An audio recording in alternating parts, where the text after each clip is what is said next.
நம்ம ரஜினி சாரோட நடிப்புல கடந்த ஆகஸ்ட் மாதம் வெளியான படம் தான் கூலி. சன் பிக்சர்ஸ் நிறுவனம் இந்த படத்தை தயாரித்த இந்த நிலையில லோகேஷ் கனகராஜ் அவர்கள் இந்த படத்தை இயக்கியுமே இருந்தாரு. இந்திய அளவுல மிகப்பெரிய எதிர்பார்ப்புகளுக்கு மத்தியில வெளியான இந்த படம் பாத்தீங்கன்னா ஒரு சில எதிர்மறை விமர்சனங்களையுமே பெற்றது. குறிப்பாக லோகேஷ் கனகராஜ் பல ட்ரோல்களுக்குமே உள்ளானாரு. ஆனாலும் வசூல் ரீதியாக கூலி திரைப்படம் மிகப்பெரிய வெற்றி படமாக அமைஞ்சது. ஒட்டுமொத்தமாக உலக அளவுல கூலி திரைப்படம் பாத்தீங்கன்னா 600 கோடிகளுக்கு மேல வசூல் பண்ணுச்சு. என்னதான் கூலி திரைப்படம் எதிர்பார்த்த 1000 கோடியை எட்டவில்லை அப்படின்னாலுமே தயாரிப்பாளர்களுக்கு ஒரு நல்ல லாபகரமான படமாக அமைச்சிருக்கான். இந்த நிலையில தற்போது கூலி திரைப்படம் கூகுள் ட்ரெண்ட்ஸ்ல டாப் 10ல இடம் பிடித்த ஒரே தமிழ் படம் அப்படின்ற பெருமையுமே பெற்றுள்ளதா. இந்திய அளவுல 2025ஆம் ஆண்டு கூகுள்ல அதிகம் தேடப்பட்ட தமிழ் படங்கள்ல கூலி திரைப்படம் 3வது இடம் பிடிச்சிருக்கு. மேலும் டாப் 10ல இடம் பிடித்த ஒரே தமிழ் படமாக கூலி திரைப்படம் தான் இருக்கு. இந்த செய்தி ரஜினி சாருடைய ரசிகர்களை மகிழ்ச்சியில ஆத்திருக்கு. அது மட்டுமல்லாமல் பல வருடம் கழித்து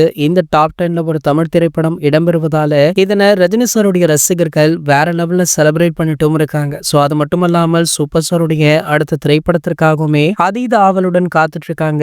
சூப்பர் ஸ்டார் தற்போது ஜெயிலர் 2 அப்படின்ற படப்பிடிப்புல பிஸியாக இருக்காரு. இந்த திரைப்படம் அடுத்த ஆண்டு சம்மர்ல ரிலீஸ் பண்ண பிளான் போட்டிருக்காங்க. இன்னும் 2 மாதம் தான் திரைப்படத்துடைய படப்பிடிப்பு பேலன்ஸ் இருக்கு அப்படின்னு படத்துடைய இயக்குனரான நெல்சன் அவர்களே சமீபத்திய பேட்டி ஒன்றில் சொல்லியிருந்தார். ஆகையால பாத்தீங்கன்னா அடுத்த ஆண்டு சம்மருக்கு தலைவருடைய என்ட்ரி வேற மாதிரி இருக்கும் அப்படின்னு ரசிகர்களுமே ஆவலுடன் காத்துட்டு இருக்காங்க. இது போன்ற செய்திகளை பற்றி நீங்க உடனே தெரிஞ்சுக்க நம்ம சேனலை மறக்காம சப்ஸ்கிரைப் பண்ணிக்கோங்க.